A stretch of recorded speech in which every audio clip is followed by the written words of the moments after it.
Тему своевременной иммунизации представители Общественной палаты обсудили также за круглым столом. На встрече отметили возможность профилактики полиомиелита и детской вакцинации.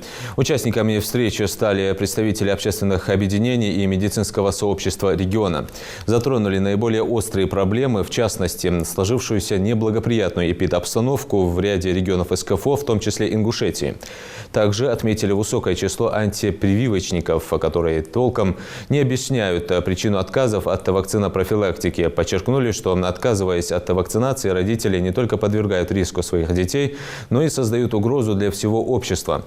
Полиомиелит может стать причиной смерти или инвалидности из-за тяжелых параличей. Общественники намерены донести информацию до населения через различные площадки, в том числе социальные сети. Мы, мамы, бабушки, дедушки и отцы находимся в Общественной палате. Мы имеем влияние на своих внуков, на своих снох, на своих детей.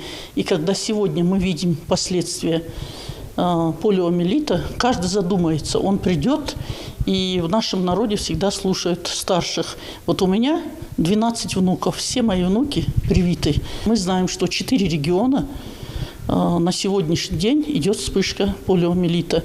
Я считаю, что каждый родитель, дедушка и бабушка должны знать, что по их вине, не дай Всевышний, не дай Аллах, кто-то из детей заболеет. И когда ты слышишь, что нет лечения для детей, которых парализовало 4 конечности, это очень страшно. Когда молодой человек или девушка остаются прикованные к инвалидной коляске.